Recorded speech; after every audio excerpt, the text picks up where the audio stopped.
Before we begin, if you enjoy deep, real-world intelligence stories, make sure to like this video, subscribe to the channel, and share it with someone who loves true spy history. And tell us in the comments where you're watching from. One morning, a quiet headline appeared and disappeared just as quickly. The most destructive traitor in the history of the CIA had died. His name was Aldrich Ames. To the public, it sounded like just another name. To the intelligence world, it was the name of a disaster that took years to fully understand. This is not a story about a genius mastermind who planned everything from the start. This is the story of how an ordinary insider, surrounded by secrets, slowly turned into one of the most damaging moles America ever faced. Aldrich Hazen Ames was born in 1941 in River Falls, Wisconsin. His family life was simple on the surface. His mother worked as a school teacher. His father spent his career inside the CIA's operational side. For Aldrich, intelligence work wasn't some distant mystery.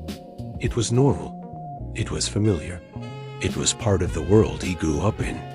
Like many young Americans of that era, he absorbed the Cold War mindset early. The United States and the Soviet Union were locked in a struggle, and there was no room for confusion about which side you were supposed to be on. This was a different age of espionage. There were no hacked servers, no instant data leaks, no real-time satellite feeds on a screen. Intelligence was gathered by people, not machines. Agents were recruited in hostile countries. Documents were photographed on film. Messages were hidden in parks, under benches, inside walls. Information crossed borders slowly and dangerously. Sometimes, even the film itself had to be dropped from space and caught by aircraft before it vanished into the ocean. In that world, human beings were both the strongest asset and the weakest link. In 1962, Ames joined the CIA. Right from the beginning, there were signs that something wasn't quite right. During his security screening, he admitted to a small crime committed while drunk. On its own, it didn't seem like a career-ending issue, but alcohol would follow him like a shadow for decades. Over the years, there were arrests for reckless driving and speeding, and at least one of those incidents involved drinking.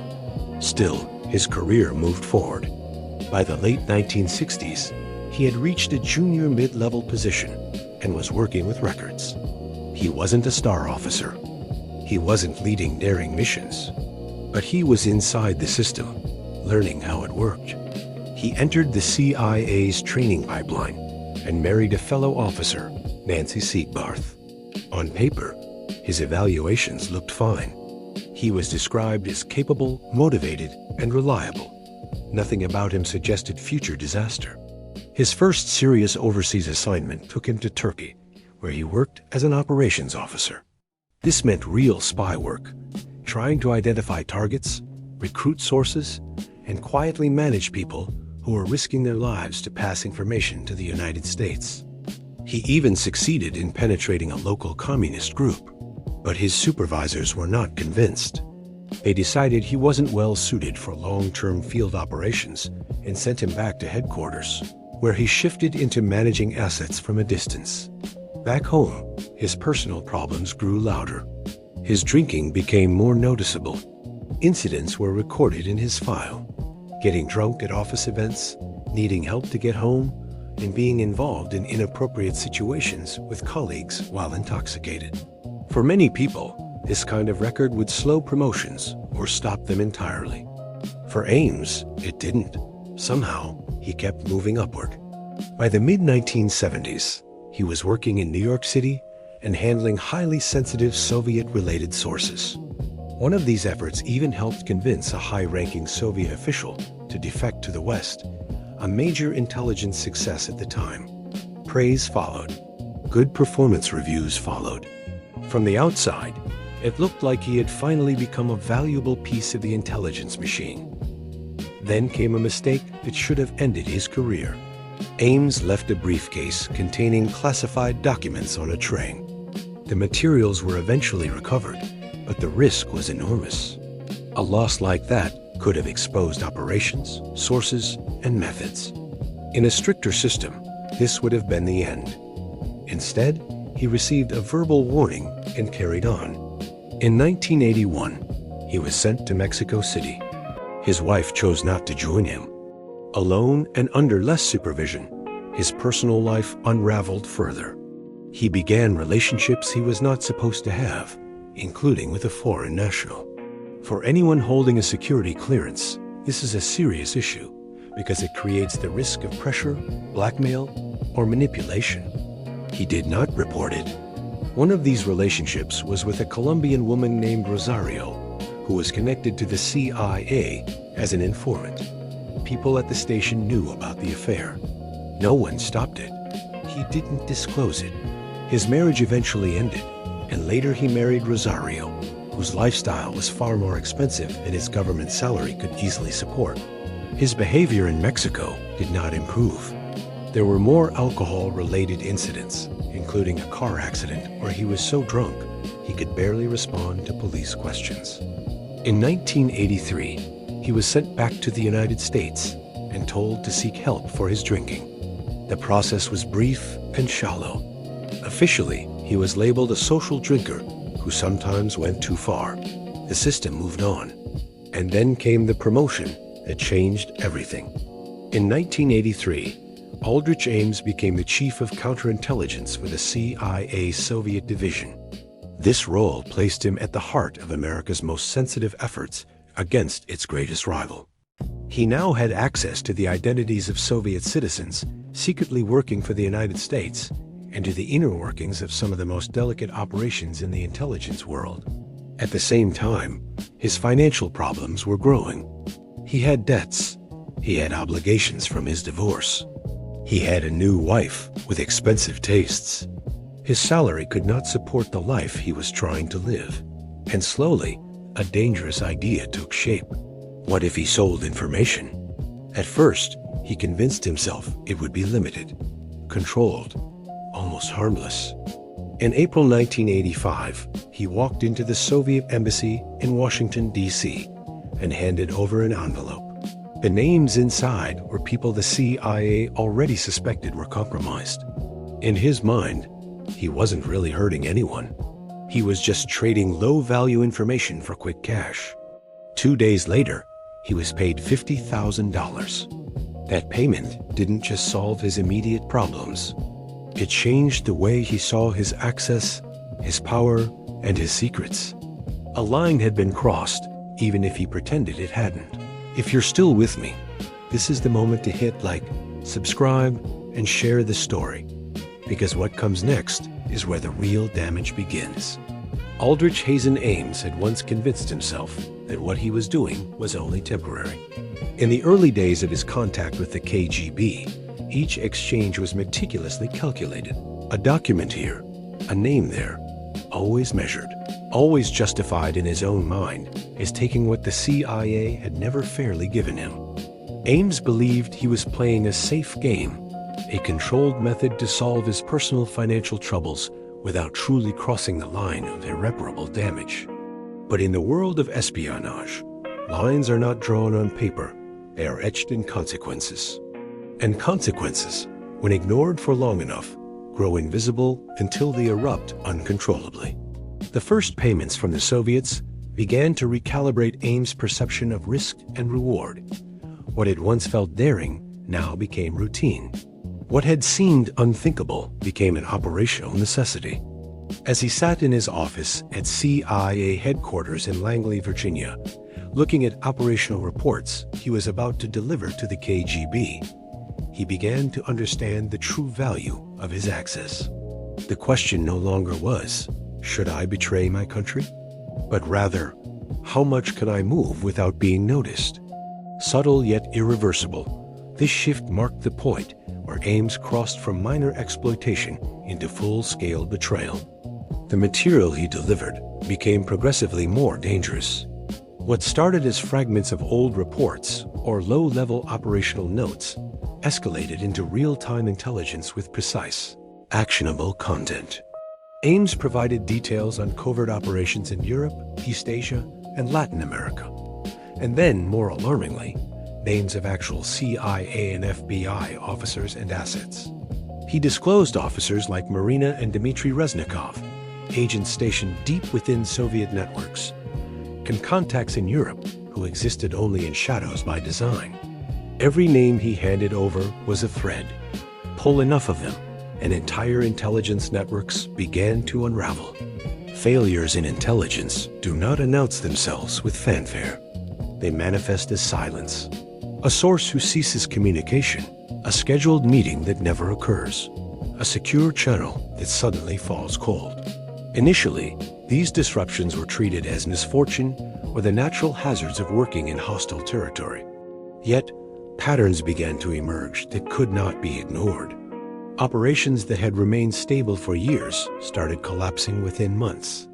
Trusted contacts vanished or were compromised, and communication channels once considered secure became unreliable. Somewhere within the CIA, someone was methodically mapping the system from the inside, and that someone was Aldrich Ames, walking into his office daily as though nothing were amiss. The scale of the damage was immense. The betrayal extended across multiple departments and continents, affecting countless operations accumulated over decades. At least a dozen agents were confirmed dead or irretrievably compromised, and the suspicion loomed over many others. These were individuals who had risked their lives in the field, relying on the agency to shield them from exposure. Ames' actions rendered that trust null, irreparably damaging relationships that had taken years to cultivate. Recruitment programs slowed, and in some regions, came to a halt. The CIA was no longer simply rebuilding networks, it was reconstructing faith in the very institution designed to protect its own. While all of this was unfolding, Ames lived a life that defied reason based on his official salary. He purchased a $500,000 house in McLean, Virginia, an upscale suburb near Langley. He drove a Jaguar, wore bespoke suits, and traveled extensively without leaving obvious traces of expenditure. At first, colleagues and friends assumed inheritance, shrewd investments, or spousal wealth were responsible. Intelligence officers, trained to detect incongruities, noticed the disparities between Ames' lifestyle and his declared income, but trust had acted as armor for far too long. Ames' lavish expenditures, quietly accumulating, became the first signals of suspicion within Langley. At home, changes mirrored the scope of his duplicity. Renovations, extravagant trips, and luxurious habits quickly normalized, with no loans or visible debts to justify the lifestyle. Simultaneously, Ames began storing classified CIA material on a personal laptop. It was recklessly dangerous, yet convenient for organizing files before passing them to his KGB contacts. Among these files was a folder labeled Vlad, a secret archive of betrayal. The ability to move classified material outside secure systems without immediate detection exposed not just personal failings, but institutional gaps in oversight, auditing, and internal controls. The CIA systems were designed to keep outsiders out, but they had failed to scrutinize the insiders adequately. By the time investigations intensified, the full extent of Ames' betrayal had already surpassed imagination. Within the CIA and FBI, a quiet consensus emerged. This was not bad luck, nor was it a series of unrelated mistakes. There was a mole. The investigation began with lists of 168 potential suspects, spanning anyone with access to sensitive programs, regions, or streams of intelligence. Using timelines of operational failures, investigators narrowed the field to 29 individuals, analyzing travel records, assignment histories, internal transfers, and financial behavior. Patterns emerged from seemingly trivial inconsistencies. Surveillance intensified. Phone calls were monitored, movements tracked, and even garbage examined for evidence. Ames' lifestyle and his paycheck no longer aligned, creating an undeniable disparity. Despite mounting pressure, Ames remained composed. He attended meetings, carried out his duties, and planned the future with superficial normalcy. His calculated calm was a facade concealing the systematic dismantling he had orchestrated from within. On the day of his arrest in 1994, There were no dramatic confrontations, no flashing lights, no public spectacle. It was a routine drive, a quiet stop, and pointed questions that allowed no misinterpretation. He surrendered without resistance. His wife, Cecilia Ames, was also detained, not as a symbol, but to trace financial flows and understand the extent of shared knowledge. Investigators uncovered over $2.5 million in KGB payments, far exceeding initial estimations. The case proceeded swiftly. Financial records, exchanged documents, and corroborated testimonies left no room for doubt. In court, Ames' intricate web of betrayal was unveiled. The breadth of compromised operations, dead agents, and destroyed networks. The sentence reflected both his crimes and the catastrophic impact on U.S. intelligence operations. The aftermath of Ames' actions reverberated for years. Internal protocols were overhauled, access privileges reassessed, and security measures intensified. The CIA learned a hard truth. Loyalty could no longer be assumed, even from long-serving officers. Systems could be rebuilt faster than trust, and the shadow of Ames' betrayal lingered in every operation, every source debriefing, and every security review. Aldrich Ames' story was not cinematic or flamboyant. He did not resemble the villains of fiction. He wore the same suits, walked the same halls, and filed the same forms as his colleagues. Yet the damage he caused was extraordinary precisely because it went unnoticed for so long, hidden in plain sight. Ames' actions were patient, methodical, and devastating, turning a seemingly small, self-justified gamble into one of the most destructive betrayals in modern intelligence history. This episode is a stark reminder that the greatest threats often come not from the outside, but from within. Even today, intelligence agencies around the world study Ames' case, analyzing how personal greed, systemic blind spots, and unchecked trust can converge to devastating effect. Thank you for joining us on this deep dive into the life and betrayal of Aldrich Ames. Don't forget to like, subscribe, and share this video if you found this story insightful. Now, let's take a moment to analyze the full impact of Ames' espionage, the lessons it offers modern intelligence, and the measures taken to prevent a repeat of such catastrophic internal compromise. The Aldrich Ames case remains one of the most studied and cautionary tales in modern intelligence history. His betrayal was not a sudden act of impulse.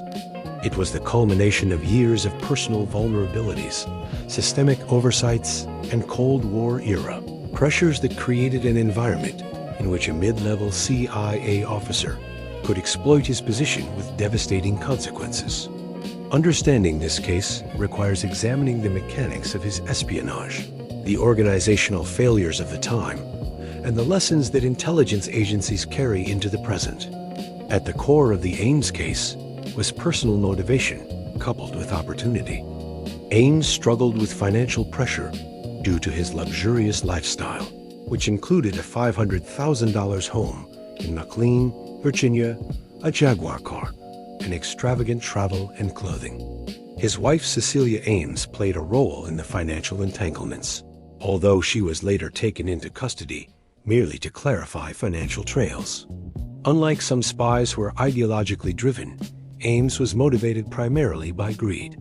The CIA of the 1980s and early 1990s had protocols to monitor employees' lifestyle changes, but these were limited and relied heavily on trust. Ames's ability to live like a king on a government salary exemplified the gaps in oversight, where personal wealth could expand rapidly without triggering immediate suspicion. The methods Ames used reflected both the vulnerabilities of the Cold War intelligence environment and his personal cunning. He handled the KGB's payments discreetly, used dead drops and classified exchanges to communicate information, and compiled dossiers of critical intelligence, including the Vlad folder containing top-level CIA and FBI sources' names. This allowed the Soviets to dismantle networks systematically. At least 12 agents lost their lives due to exposure. Soviet networks collapsed, and recruitment programs were delayed or halted.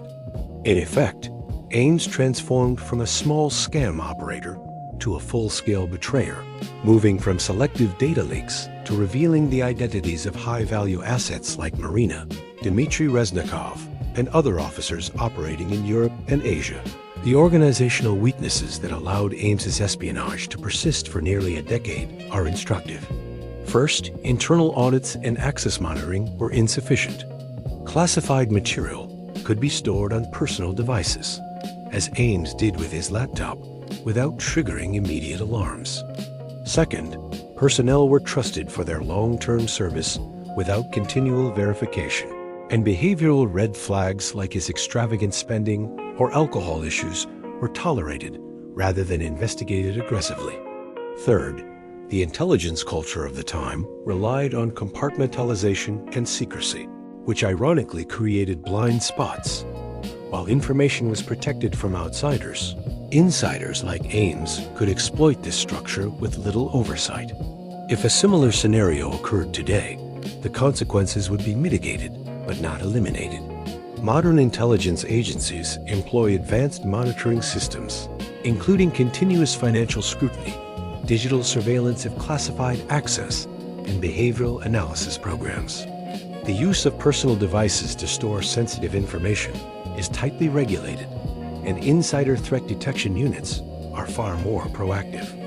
Nonetheless, the Ames case serves as a caution that no system is foolproof, and even the most sophisticated measures can be circumvented by a determined insider. The challenges of Ames's time were unique. The Cold War context meant that operational details were extremely sensitive. Information could not be transmitted electronically with the same security available today. So physical exchanges, dead drops, and travel-related exposures were necessary. The intelligence community faced a dual pressure to operate efficiently against Soviet espionage while also maintaining high trust in its officers. This environment created gaps that Ames could exploit. Today, digital tracking, secure communications, and cross-agency oversight reduce, but do not eliminate the risk of insider threats. The human factor, as demonstrated, remains critical. Ames's betrayal also highlighted the ethical and operational dilemmas of internal investigations. Identifying a mole required careful analysis of failed operations, financial discrepancies, and patterns in asset losses. Investigators at CIA and FBI examined 168 suspects, eventually narrowing the list to 29 and finally isolating Ames. This painstaking process underscores the difficulty of balancing suspicion with operational integrity. Accusing the wrong person could destroy careers and compromise ongoing intelligence efforts. The methodology applied financial auditing, surveillance, interviews, and timeline reconstruction continues to inform counterintelligence operations worldwide. From a broader perspective, the Ames case illustrates how espionage is as much about human behavior and psychology as it is about technology or access. Personal greed, financial strain, complacency, and institutional blind spots combine to create one of the most catastrophic breaches in American history. Every failure, from overlooked lifestyle changes to insufficient audits, contributed to the ultimate damage. The lessons learned inform training, recruitment, and the structure of modern intelligence programs, emphasizing both technical safeguards and human vigilance. Today, Aldrich Ames's story is taught extensively in CIA, FBI, and allied intelligence academies. Analysts study not only the operational aspects of his espionage, but also the systemic failures it revealed. They examine how personal vulnerabilities can become national security risks, how internal trust can be exploited, and how rapid detection and intervention might prevent catastrophic losses. The Ames case remains a benchmark for evaluating insider threats, shaping policies, and maintaining awareness that the most dangerous threat is sometimes not external, but from within. In conclusion, Aldrich Ames's espionage exemplifies the intersection of personal ambition, institutional flaws, and global geopolitical stakes. His story serves as both a warning and a study guide, for intelligence professionals. Oversight must be continuous, monitoring must be comprehensive, and human factors can never be ignored. Ames did not operate in shadows alone. He exploited gaps that the CIA and FBI, despite decades of experience, failed to foresee. As we reflect on this case, it's crucial to consider the modern implications. Today, digital records, cyber monitoring, and financial surveillance make it harder for insiders to replicate Ames's success. But the principle remains unchanged. Insider threats exploit trust, access, and complacency, and organizations must constantly adapt to mitigate such risks. Aldrich Ames will always remain a case study in betrayal, but also in how intelligence communities evolve from crisis to reform. Thank you for joining us on this detailed exploration. If you found this story informative, don't forget to like, subscribe, and share. Let us know in the comments where you're rewatching from and what lessons you take away from this case. Disclaimer: this content is for informational and documentary purposes only, based on historical records and available sources. It is intended to educate about espionage, counterintelligence, and historical events. The channel does not take political positions or make moral judgments regarding the individuals discussed.